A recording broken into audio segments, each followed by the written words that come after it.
Welcome back to You Live. Lily Richards is very conscientiously organised putting her as usual. microphone on. Well, I'm too excited because you brought in, I'm just going to steal it from you, you've brought in a book and from an author who I've been needing to read for so long and yet just haven't been able to. So you can now walk us through and walk me through the world of David Foster Wallace. Well, actually, The Voice of a Generation? D.T. Max can, because that's what this book is about. It's not actually his work, it's a biography on him by D.T. Max, who, interestingly, never met him, or he was at a launch party for Infinite Jest, which is David Foster Wallace's, like, opus, but they never met. And I think maybe that's kind of right, you know, like, obviously he got enough credit because he got access to his widow, Karen Green, and Jonathan Franzen. Yeah, well, I was just about to say, could Franzen have done it?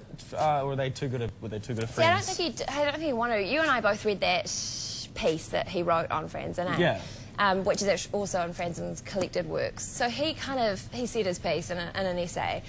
They were very close friends for a long time, and actually Franzen was David Foster Wallace's only literary companion. He was way too competitive. But he was so competitive that he didn't actually want to have that kind of a relationship with anyone else because he just thought it was desperately unfair and he'd probably really mean to them. And so he saved that prize position for Franzen. But so this book is called A Life of David Foster Wallace, and do you want to do a Mary Cam? Are you with us, Connor? Yes, sorry, I am. Oh my God, Connor is just completely phasing out. Sorry, that looks great. Great artwork. Thanks for coming in there. That was really helpful. Hey, hi there. You look nice today. Thanks. That really contributed to something of weight. Great fonting. Yeah, we're going to leave you do you want guys to talk to about it. the quality of the paper, or should we? Yeah, please. No, you review. We'll talk about it later. So, basically what it is a really thorough and comprehensive look at his life. He's a short life because he committed suicide in 2008. He is, for those of you who don't know him, probably the most important, well, lauded as the most important author of the 20th and then in the 21st century. So he wrote in the late 90s. Why? Through into the 2000s. Why? Because he wrote in a way that was completely different, and he criticised things that people hadn't sort of started to criticise before. So, for example, he saw himself as a part of the television generation, in the sense that we probably see ourselves as the internet generation that occurred during our time. Television became really predominantly absorbing during his life, and people were just doing it without really thinking. So his major work, Infinite Jest, which was originally subtitled A Failed Entertainment, leading to the point that you can't both criticise something and then write in a way, the same way that you're criticising people of, absorbing. So the book had to be difficult and challenging because he was saying that television was too easy and it let people get off lightly and they were being lazy about it. Totally, and there is a beautiful irony to discussing that on television. I know, I was just thinking that as I glared into the camera. So, I've never read his stuff, but the one thing that really stuck with me, what Jonathan Franzen wrote, was that David Foster Wallace could capture the way human beings change interaction when sex comes into it. Like you at a dinner party, and all of a sudden the most attractive person, the way they operate compared to other people, and we just go into these kind of modes that are almost predetermined, and that really stuck with me because I knew what he was talking about. Because you connected to that, did you? Yeah, no, the way people change who they are based on who's in the room, and it's subconscious, but it's very, very overt as well, without even kind of realising.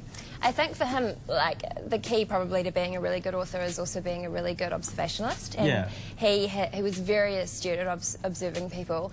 I think why his life is so interesting in terms of chronicling it, because it's, most authors, you just go on and read their body of work. But with Foster Wallace, he himself became this kind of God, which he of course hated. He was sort of canonised while he was alive against his will. And he was a really interesting character, so he taught a lot at universities. Basically said that if you wanted to write, you had to teach, otherwise there was no way of making a living. And he was a fantastic teacher, so he got known from his students, but he also suffered very, very badly from depression from a very early age. And he was awarded a Genius Award, simply and purely for being a genius, which made him feel deeply guilty. It was like a $200,000 Did you feel like a fraud?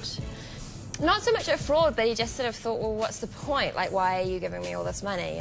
Thanks or whatever, but who are you to say that I am? And who am I to know that I'm not or I am, Yeah. And would have been a tough husband. So he had this, maybe this is why he was so good with the sexual innuendo at parties. He had a whole host of female suitors throughout his life, quite tumultuous relationships, as often depressed people want to do. But he ended up finally marrying a woman called Karen Green, who's an artist and an installation artist, and they settled down and they had a really wonderful life. And what happened was, which I think is why people are so interested in him, because he's dead. Like, the whole story is here, you know, there's not going to be any more, and people feel comfortable with someone who's dead because they understand the width and breadth of the work.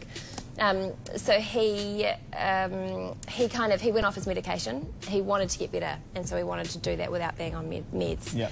He went off his medication, which was a really ancient medication, and they were saying he shouldn't be on it in the first place. And he just couldn't recover. He couldn't transition to a new medication. He couldn't go back on the old medication. He was in no man's land, and he struggled for about 2 or 3 months, and then just couldn't hold on anymore. Yeah.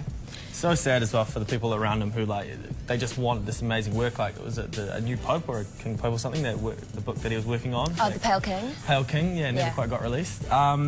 Let's go to a tune, and when we come back, we'll keep talking more David Foster Wallace with Lily. Is this Mumford & Sons, Con? Yes, it is.